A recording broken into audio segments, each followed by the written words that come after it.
스데반 집사님의 순교라는 제목으로 하나님의 말씀을 전하도록 하겠습니다. 오늘 본문의 말씀은 스데반 집사님이 순교당하는 장면을 기록하고 있습니다. 우리는 지난 2주간 동안 스데반 집사님이 마지막으로 남기신 설교의 내용을 함께 다루었습니다. 스데반 집사님의 설교는 매우 강력하고도 직설적인 화법으로 전해졌습니다. 공의회, 종교 지도자들을 향한 거침없는 하나님의 말씀이 선포된 것입니다. 그 대표적인 구절이 7장 51절입니다. 51절에 보면 목이 곧고 마음과 귀에 할례를 받지 못한 사람들아 너희도 너희 조상과 같이 항상 성령을 거스르는 도다, 이렇게 말씀합니다. 여러분, 여기 목이 곧고 마음과 귀에 할례를 받지 못하는 사람은 누구를 가리키고 있을까요? 바로 스데반 집사님을 죄인이라고 정죄하고 위정하고 재판하고 있는 그 당시 종교 지도자들을 이끄는 말입니다. 그 중에서 대표적인 사람들이 바로 예수님을 십자가에 못 박았던 대제사장들과 서기관들, 그리고 바리새인들, 그리고 사두개인들이었습니다. 여러분, 이들은 그 당시 종교적인 자부심과 권위로 사는 사람들이었습니다. 그런데 그들을 향하여 스데반 집사님이 했던 말씀이 무엇입니까? 목이 곧고 마음과 귀에 할례를 받지 못한 사람들이라고 책망을 하고 있습니다. 여러분, 여기 목이 곧다라고 하는 이 말은 교만하다라는 뜻입니다.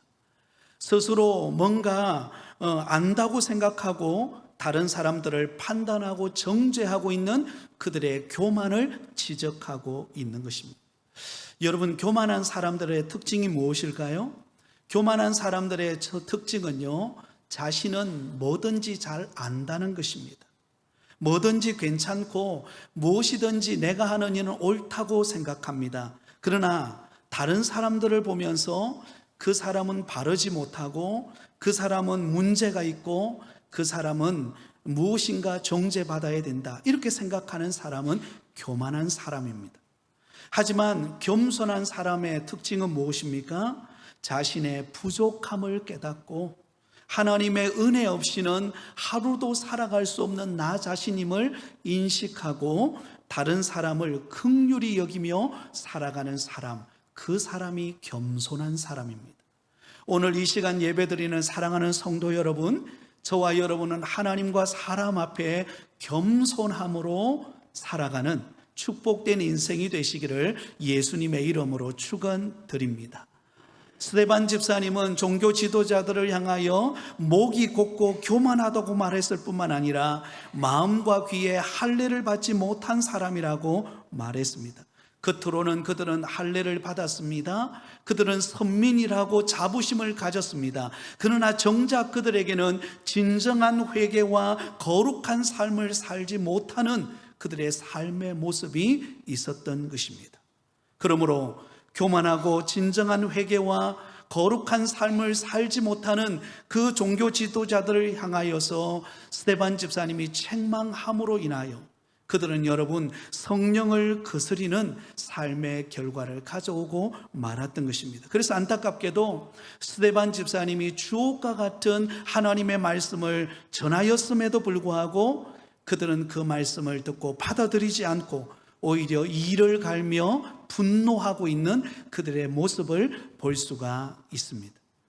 여러분, 그런 면에서 볼 때에 여러분, 우리가 하나님의 말씀을 똑같이 들어도 그 말씀을 받아들이는 사람의 마음의 상태에 따라서, 그 마음의 토양에 따라서 그 반응이 전혀 다르다라는 것을 우리는 알 수가 있습니다. 사도행전 2장에 보면 성령 충만 받았던 베드로가 설교합니다. 너희가 십자가에 못 박은 예수를 하나님이 주와 그리스도가 되게 하셨느니라.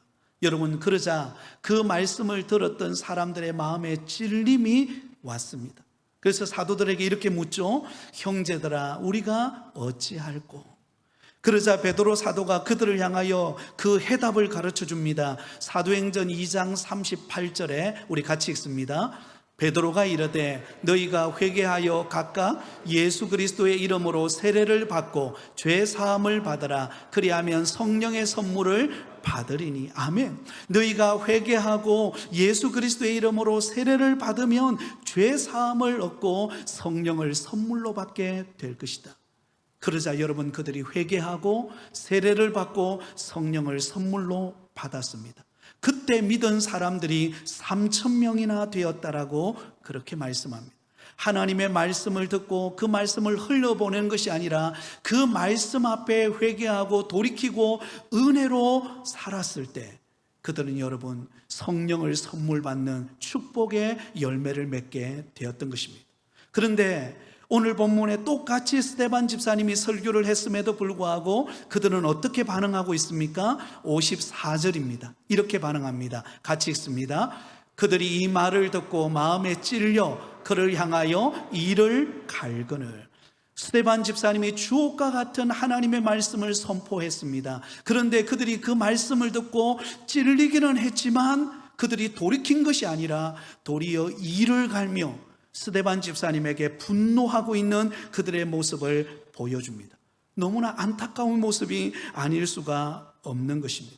성령에 의해서 찔림을 받았지만 그들은 그 마음속에 그 말씀을 믿음으로 받아들인 것이 아니라 도리어 배척하고 분노하고 이를 가는 그들의 완악한 모습을 보여주고 있다는 것입니다.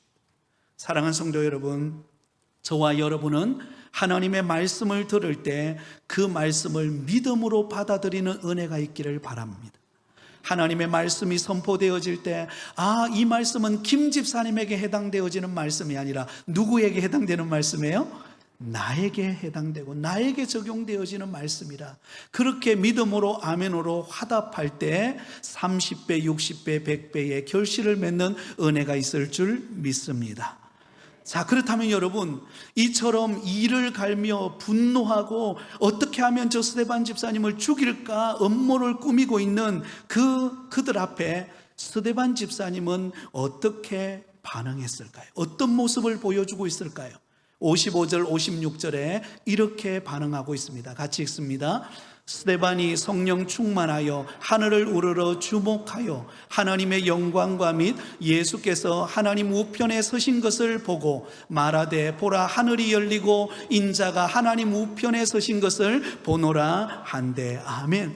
여러분, 여기 보면 두 가지 반응을 보이고 있는 스데반 집사님의 모습을 찾아볼 수가 있습니다. 그 첫 번째로는 스데반 집사님은 성령 충만한 모습을 보이고 있습니다. 성령 충만했어요. 55절은 이렇게 시작하죠. 스데반이 성령 충만하여. 여러분, 이 사실은 놀라운 사실이 아닐 수가 없습니다. 지금 스데반 집사님이 처해져 있는 상황이 어떤 상황입니까? 매우 불리하고 위협적인 상황이었습니다. 그곳에 모인 모든 종교 지도자들은 분노와 이를 갈면서 스데반 집사님을 죽이려고 하는 다급한 상황이었습니다. 스데반 집사님의 죽음이 왔다 갔다 하는 절체절명의 순간이었다는 것입니다. 그 사실을 스데반 집사님도 감지하고 있었습니다. 그렇다면 일반적인 사람들의 경우 같으면 그런 상황 속이라면 두려움에 사로잡히거나 아니면 불안에 또 죽음의 공포 가운데 두려움에 떨고 있을 것입니다. 그런데 스데반 집사님은 전혀 그런 모습이 나타나지 않아요. 도리어 스데반 집사님은 성령 충만한 모습을 보이고 있습니다. 여러분, 여기서 성령 충만하다라는 이 단어의 뜻이 무엇입니까? 성령 충만이라고 하는 단어는 상황에 지배받지 않고 성령의 지배와 다스림을 받는 것을 일컬어서 성령 충만이라고 말합니다. 중요하기 때문에 다시 한 번 더 언급합니다. 성령 충만이 무엇이에요? 상황에 지배받는 것이 아니라 누구의 지배를 받아요? 성령의 지배와 다스림을 받는 상태를 일컬어서 성령 충만이라고 말합니다. 여러분, 가끔씩 술에 취한 사람을 아마 보신 경험이 있을 것입니다. 술에 취한 사람들의 특징이 무엇입니까? 술에 지배당하고 술의 다스림을 받는다라는 것입니다. 그래서 여러분, 술의 지배를 받고 술의 다스림을 받는 사람은요, 길을 걸어갈 때 똑바로 걸어가지 않습니다. 좌로 갔다가 우로 갔다가 왔다 갔다 합니다. 또한 여러분, 어떤 분의 경우에는요, 술에 흠뻑 취한 사람은요, 전봇대 앞에 서가지고 한참 전봇대와 이야기를 나눕니다. 그래, 내가 뭐 그렇고 이러면서, 여러분, 사람과 대화를 해야 되는데요, 전봇대를 앞에 세워놓고 전봇대와 대화를 나눕니다. 그리고 여러분, 길거리가 자기 안방인 줄 알고 거기서 한참 잠에 취해서 자는 사람도 있습니다.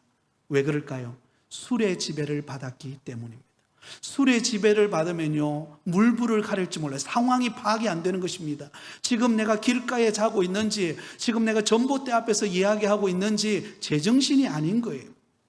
마찬가지로 여러분, 스데반 집사님은 성령 충만했다 그랬습니다. 성령 충만하니까는요, 그 상황의 지배를 받지 않는 것입니다. 그 상황이 좋든 나쁘든, 지금 위기 가운데 있던, 자기를 죽이려고 하는 지금 업무로 인하여서 지금 위협의 상황 속에 놓여 있던, 상관하지 않았어요. 왜? 자신은 상황의 지배받는 사람이 아니라 누구의 지배를 받아요? 성령의 지배를 받고 있었기 때문에, 성령의 이끌림을 받고 성령의 다스림을 받았기 때문에 여러분, 그 상황 속에서도 담대할 수 있었고 주눅들지 않을 수가 있었다라는 것입니다. 사랑하는 성도 여러분, 성령 충만한 사람과 성령 충만하지 않는 사람의 차이가 무엇일까요? 성령 충만하지 않은 사람은 상황의 지배를 받습니다. 상황에 민감하게 됩니다. 조금 잘 될 때는 흥분해가지고는 모든 게 막 좋다고 흥분해 있습니다. 근데 조금 상황이 어려우면은요, 절망합니다. 내가 왜 이런 일을 당했을까? 왜 나에게 이런 힘든 상황이 펼쳐졌을까? 그리고는 좌절하고 낙심하고 찬양하고 기도하기보다도 불만과 낙심에 사로잡혀서 여러분, 믿음을 잃어버리는 경우들을 보게 됩니다. 그러나 여러분, 성령 충만하면 달라집니다. 성령 충만하면 상황의 지배를 받는 것이 아니라 성령의 지배와 다스림을 받기 때문에요, 상황에 붙들리지 아니하고 오히려 그 상황의 한계를 뛰어넘어서 성령에 붙들림 받아서 어떤 환경과 여건 속에서도 주님의 은혜를 고백하고 도리어 찬양하고 기뻐하고 성령의 능력을 의지하는 사람으로 바뀌는 현상이 일어나는 줄 믿습니다. 여러분, 사도 베드로와, 그리고 여러분, 베드로가 빌립보에서 복음을 전하다가 감옥에 갇히는 신세가 되었습니다. 그는 매질을 당하고 옥고에 매여서 여러분, 바울과 실라가 착고에 차여서 꼼짝달싹할 수 없는 상황 속에 놓였습니다. 우리 같으면 어떻게 했습니까? 절망하고 말 것입니다. 아니, 주의 복음 전하다가 이 위기를 만나서 이 감옥 생활을 하고 이렇게 매질을 당하여서 꼭꼭 묶인 상태로 이렇게 있는 자신의 상황을 보며 절망할 것입니다. 그런데 여러분, 바울과 실라는요, 그곳에서 하나님 앞에 기도하고 무엇합니까? 찬송합니다. 하나님을 찬송하고 간절히 기도하니까 놀라운 기적의 역사가 일어나요. 옥문이 열려버려요. 그리고 땅이 진동하더니 여러분, 그들의 묶어두었던 착고가 풀리면서 그들이 그곳에서 나올 수 있는 은혜를 입게 된 것입니다. 어떻게 일이 가능했을까요? 바울과 실라는 성령의 충만함에 붙들렸기 때문입니다. 사랑하는 성도 여러분, 이 무더운 날씨 가운데 여러분, 방문을 열고 조금만 나가도 여러분, 온몸에 땀이 줄줄 흘러내리는 이때에 우리에게 여러분의 마음속에 일어나는 그 짜증과 여러 가지 힘든 여건 속에서 우리가 기쁨을 회복하고 어떤 상황 속에서도 우리의 믿음을 흔들리지 않을 수 있는 비결은 무엇일까요? 성령 충만할 때 가능한 줄 믿습니다. 오늘 이 자리에 나와 예배하는 우리 모든 성도님들 여러분, 성령 충만한 은혜가 있으시기를 바랍니다. 여러분, 우리가 알아야 될 사실은요, 우리에게는 늘 좋은 환경만 펼쳐지는 것이 아니라는 거예요. 때로는 여러분, 사업이 잘 되고 때로는 자녀의 여러 가지 길들이 잘 열려서 형편이 좋아질 때도 있지만은요, 그러나 때로는 병들어서 병원에 가서 치료받고 수술해야 되고 어려운 환경이 부딪힐 때도 있습니다. 때로는 내가 계획했던 대로 일이 풀리지 않고 상황은 점점 꼬여져 가는 그런 힘든 시련과 고난을 당할 때도 있습니다. 그렇기 때문에 여러분, 우리는 성령 충만해야 하는 것입니다. 왜? 성령 충만하지 않으면 그 상황에 매여서 절망하고 낙심할 수밖에 없기 때문입니다. 그러나 성령의 충만함을 입으며 성령의 지배와 다스림을 받으면 그 상황에 눌리지 않고 도리어 그 속에서 하나님의 행하시는 놀라운 하나님의 능력과 은혜를 경험하는 역사가 일어나게 되어질 줄 믿습니다. 여러분, 그런 은혜가 있기를 바라요. 제가 지난 주간에 어느 목사님이 간증하는 이야기를 들으면서 큰 은혜를 받았습니다. 그 목사님이 어떻게 목사님이 될 수 있었는가? 본래 그 집안에 자기 아버지는 늘 술에 취해가지고 집에 들어오기만 하면 어머니를 구타하고, 그리고는 주방에 들어가가지고는 포크와 칼을 가지고 와가지고는 그 자기 어머니를 그렇게 괴롭히더라는 거예요. 그러니까 나가서 노름하고 술 먹고 그러는데 돈을 다 허비해 버리는 것입니다. 그러니 그의 가족의 자기 형제들이 제대로 성장하지를 못했다고 그래요. 그래서 자기 누님들은 초등학교도 졸업하지 못하고 다 식모살이로 다 가버렸고, 자기 형님이 있는데 그 형님은 도저히 그 아버지의 구타에 못 이겨서 나가서 여러분 조폭 세계에 들어갔다는 거예요. 조폭 세계에 들어가서 온몸에 문신을 하고는 그 세계에 들어가서 그곳에서 생활을 하게 되던, 그럴 수밖에 없는 게 집에 들어오면 아버지의 그 술을 먹고 노름하면서 구타하는 그걸 못 견뎠기 때문에 그걸 피해서 간 곳이 조폭 생활로 가게 됐다. 그러니 여러분, 이 목사님 되신 그분도 어릴 때 제대로 성장했겠습니까? 그래서 그가 잘하는 게 하나가 있었대요. 도둑질하는 걸 잘했대요. 그래서 동네 가게 가가지고 웬만한 것을 훔쳐오는데요, 도가 트인 거예요. 그래서 하루는 가게에 들어가가지고 큰 가방을 들고 가가지고 아무도 보지 않는 가운데 그곳에 있는 많은 그런 물건들을 그 가방에 넣고 돌아서는 순간 붙잡힌 거예요. 붙잡혀가지고는 끌고 와가지고는 집에 데려왔는데요, 아버지는 술 취해가지고 어디 갔는지 안 보이고, 그래서 유일하게 그 가족을 찾았는데 어머니는 구타당해가지고 온 얼굴이 막 멍이 들어있는 상태이기 때문에 제대로 이렇게 대화할 수도 없고, 그래서 찾다가 그의 형을 찾았다는 거예요.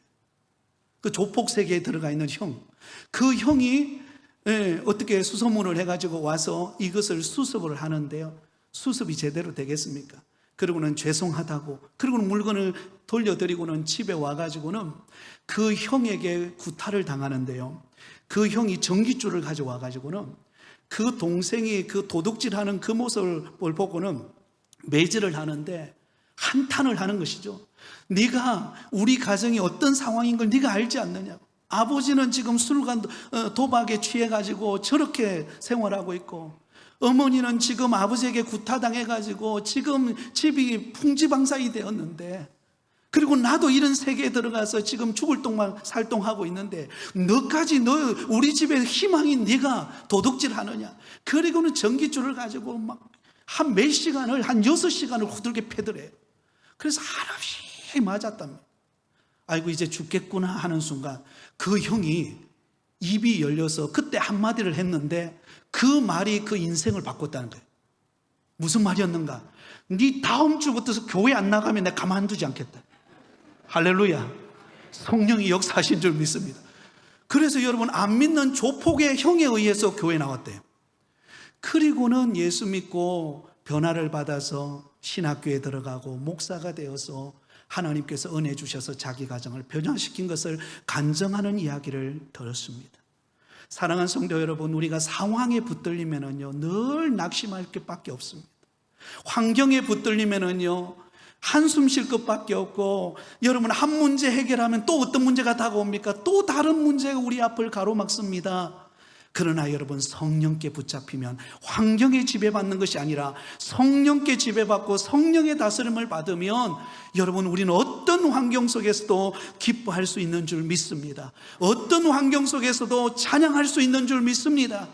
그러면 여러분, 성령 충만하시기를 바랍니다. 그래서 주님 앞에 나오셔야 돼요. 주님, 내가 상황에 지배받는 자가 아니라 성령께 붙들림 받으어서 성령의 인도하심을 따라 승리하며 살아가게 하여 주시옵소서. 반드시 그런 저와 여러분에게 성령으로 은혜 주실 줄 믿습니다. 자, 두 번째, 여러분, 이 위기 속에서 스데반 집사님은요, 하늘을 주목하고 바라보는 모습이었습니다. 55절 56절을 우리 같이 다시 한번 더 읽습니다. 시작. 스데반이 성령 충만하여 하늘 우러러 주목하여 하나님의 영광과 및 예수께서 하나님 우편에 서신 것을 보고 말하되, 보라, 하늘이 열리고 인자가 하나님 우편에 서신 것을 보노라 한대. 아멘. 스데반 집사님이 이 위기 상황에 지금 모든 거짓 증거들이 지금 난무하고, 그래서 순교당할 수밖에 없는 상황이 다 만들어진 상황입니다. 그때 스데반 집사님이 성령 충만했을 때 그가 바라보았던 것이 무엇인가? 가장 힘들고 고통스럽고 위기 가운데 있던 그가 눈을 들어서 하늘을 바라보기 시작합니다. 하늘을 우러러 주목하기 시작했어요. 하늘을 우러러 주목하자 그곳에 무슨 일이 펼쳐집니까? 하나님의 영광과 예수 그리스도께서 하나님의 우편에 서셔서 자기를 바라보고 있는 그 인자한 모습을 바라보는 은혜를 경험하게 된 것입니다. 그러니 여러분, 그 절망적인 상황 속에서, 그 죽음의 위기 속에서 하늘을 바라보고 하나님의 영광을 보고 그 우편에 서신 예수 그리스도를 바라보았을 때 그의 마음속에 북박쳐 오르는 그 영광스러운 주님의 모습을 보면서 느끼는 그 감격과 그 은혜가 얼마나 컸겠습니까? 그러므로 그 죽음을 이겨낼 수가 있었던 것입니다. 사랑하는 성도 여러분, 이 세상에는 두 종류의 사람이 있습니다. 한 사람은 하늘을 보고 살아가는 사람이 있고, 또 한 사람은 땅을 보고 살아가는 사람이 있습니다. 땅을 보고 살아가는 사람은요, 환경에 매여가지고 그 환경에 짓눌려서 하루하루 낙심하고 고민하고 염려하고 여러분 불평하고 살아갈 수밖에 없어요. 그러나 눈을 들어 하늘을 바라보는 사람은 어떤 위기와 고난과 어려움 속에서도 여러분 용기를 잃지 않습니다. 왜? 주님을 바라보기 때문에. 주님의 영광을 바라보고 그분이 베푸시는 은혜를 의식하고 있기 때문에 여러분 새 힘을 얻을 수가 있는 것입니다. 오늘 이 시간 예배드리는 사랑하는 성도 여러분, 저와 여러분이 성령 충만하여 성령의 인도하심과 다스리심을 받을 뿐만 아니라 늘 하늘을 바라보며 살아가는 은혜가 있기를 바랍니다. 여러분, 오늘 본문의 스데반 집사님을 보세요. 이 기가 막힌 상황 아닙니까? 지금 이를 갈면서 스데반 집사, 너 잘 걸렸다. 이번 기회에 결코 놓치게 하지 않겠다. 모든 환경과 여건이 지금 스데반 집사님을 죽이려고 하는 이 상황의 절망적인 상황입니다. 그때 여러분, 우리 같으면 이런 고민을 할 것입니다.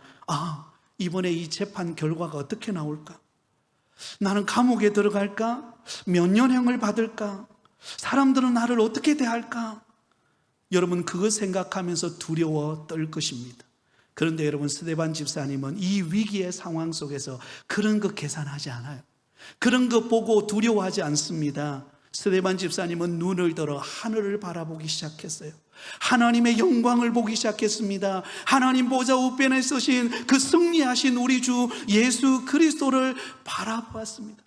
그분의 인자한 모습을 바라보는 순간 지금 땅에 속해 있는 내 근심, 걱정, 내 불안이 다 떠나가 버리는 거예요. 그리고 그분이 나를 안아주시고 그분이 지금 나와 함께하고 계시고 나를 주목하고 계신다는 것을 바라보는 순간 그의 마음속에 기쁨과 확신이 가득 차게 되었던 것입니다. 하나님 보좌 우편에서 연약한 나를 위하여 중보하고 계시는, 승리하기를 기다리고 계시는 그 주님을 바라보았을 때 그는 소망의 문이 열리게 되었던 것입니다. 사랑하는 성도 여러분, 우리 예수 믿는 성도들은 하늘을 바라보고 살아가는 성도들인 줄 믿습니다. 우리의 시민권은 하나님의 나라 천국에 있는 줄 믿습니다. 그 천국의 시민권을 가지고 살아가는 우리 성도들은요, 땅만 바라보며 살아가서는 안 되는 것입니다. 눈을 들어 하늘을 바라보고 하나님의 영광을 바라보고 하나님 보좌 우편에서 나를 바라보고 계시는 우리 주 예수 그리스도에게 소망을 둘 때 우리는 승리하는 은혜를 경험하게 됩니다. 사도 요한은 예수님에 관하여서 요한 1서 1장 1절과 2절에 이렇게 기록하고 있습니다. 같이 읽습니다. 태초부터 있는 생명의 말씀에 관하여는 우리가 들은 바요 눈으로 본 바요 자세히 보고 우리의 손으로 만진 바라. 이 생명이 나타나신 바 된지라. 이 영원한 생명을 우리가 보았고 증언하여 너희에게 전하노니 이는 아버지와 함께 계시다가 우리에게 나타나신 바 된 이시니라. 아멘. 사도 요한은요, 예수 그리스도에 관하여 이렇게 말합니다. 우리가 들은 바요 눈으로 본 바요 자세히 보고 우리의 손으로 만진 바라. 직접 보고 느끼고 경험했다는 것입니다. 그 예수 그리스도가 우리를 구원하시려 이 땅에 오신 메시아임을 고백하고 그 예수 그리스도와 함께 지내고 함께 하는 것을 기뻐하며 사도 요한은 그 밤모습의 그 위기 속에서, 그는 그 고독 속에서 견뎌낼 수가 있었고, 하늘을 바라보는 순간 그 천상의 그 신비한 하나님의 능력의 역사를 기록하여서 요한계시록을 쓸 수가 있었던 것입니다. 사랑하는 성도 여러분, 저와 여러분 앞에 지금 놓여져 있는 힘든 환경은 무엇입니까?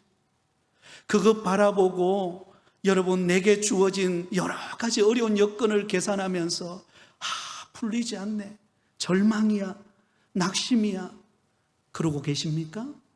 눈을 들어 하늘을 바라보시기 바랍니다. 하늘은 열려 있어요.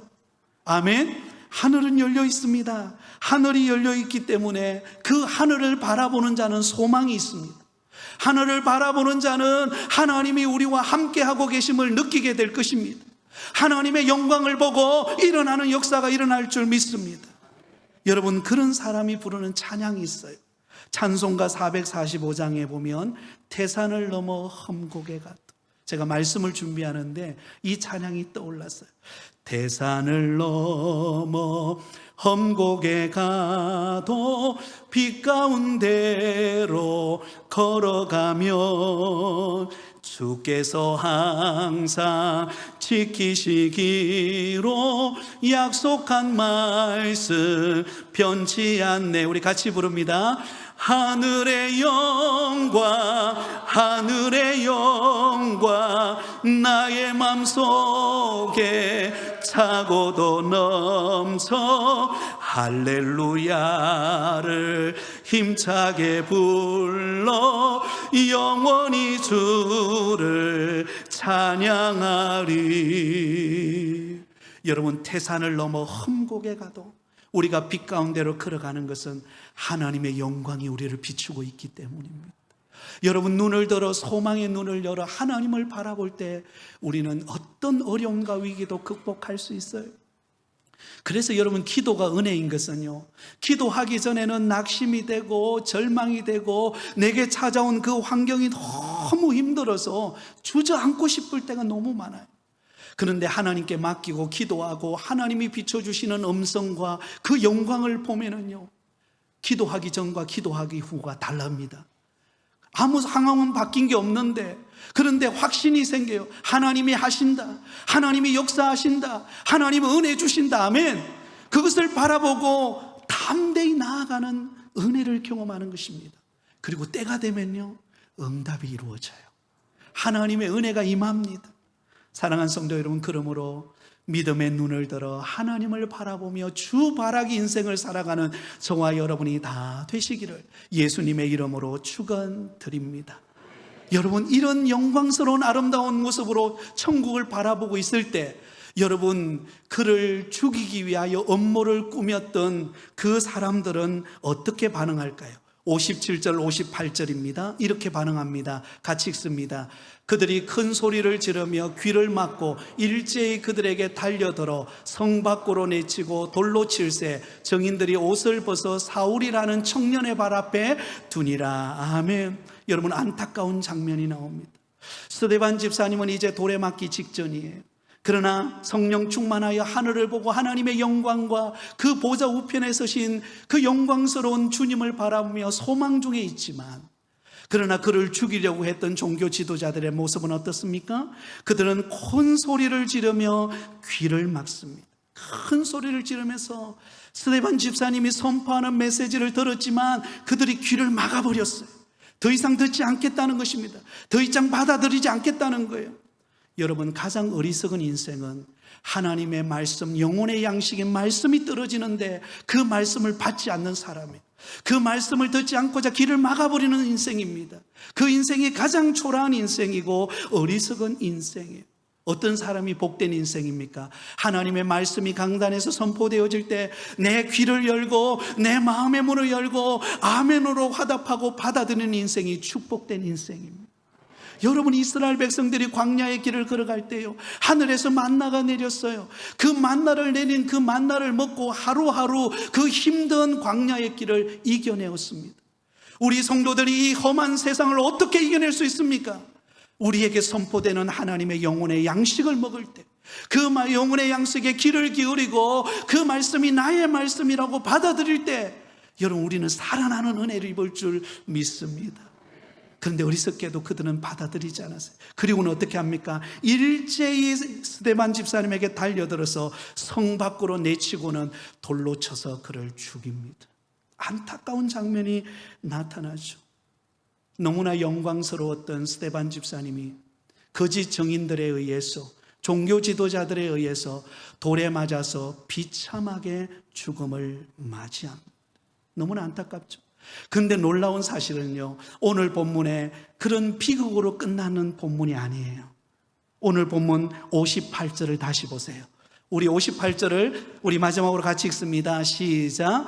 성 밖으로 내치고 돌로 칠세 증인들이 옷을 벗어 사울이라는 청년의 발 앞에 두니라. 아멘. 여러분, 거짓 증인들과 종교 지도자들은 스데반 집사님을 돌로 쳐서 그를 죽였지만, 그러나 그가 입었던 옷을 누구에게 갖다 줘요? 사울이라고 하는 청년의 발 앞에 그것을 딱 둡니다. 여러분, 이 장면이 오브랩이 돼요. 우리 같으면 본문이 그냥 스데반이 돌에 맞아 죽었다라고 해서 끝나도 무방하죠. 그런데 오늘 본문은 뭔가 의도가 있어요. 스데반의 죽음이 뭔가 하나님이 계획하고 있는 원대한 계획 속에 이루어지고 있는 사건이라는 것을 보여주고 있습니다. 그것이 무엇인가? 스데반 집사님의 죽음은 곧 사울이라고 하는 한 청년을 하나님이 새롭게 쓰시고자 하시는 하나님의 계획 속에서 그 순교의 피를 흘리고 있다는 거예요. 사랑하는 성도 여러분, 우리가 주를 위하여 살다가 받는 고난과 위기와 어려운 여건과 환경은 반드시 그것이 씨가 되어 뿌려져서 썩지만 그곳에서 다시 새싹이 나서 열매를 맺는 은혜를 입게 될 줄 믿습니다. 스데반의 집사님의 죽음은 끝난 것이 아니에요. 스데반 집사님의 순교를 통하여 누가 재탄생될까요? 사울이라고 하는 사람이 스데반 집사님을 통해서 지금은 그 스데반 집사님의 옷을 그가 그 앞에 두지만, 그러나 나중에는요, 그의 인생이 변하여 주님 앞에 서는 인생이 됩니다. 다음 주에 제가 말씀을 전할 거예요. 여러분, 그런 변화의 역사가 일어나는 출발점이 무엇이었는가? 스데반 집사님의 순교였습니다. 사랑하는 성도 여러분, 그러므로 고난당한다고, 그러므로 예수 믿는 것 때문에 수모를 당한다고 결코 절망하지 마십시오. 왜냐하면 그 고난과 수모 뒤에는 하나님의 원대한 계획과 축복이 기다리고 있기 때문입니다. 우리는 그날을 바라보면서 스데반 집사님처럼 성령 충만하여 하늘을 우러보며 하나님의 영광과 예수 그리스도께서 서신 것을 바라보듯이 우리는 주만 바라보고 용기를 얻고 살아가는 저와 여러분 되시기를 예수님의 이름으로 축원드립니다.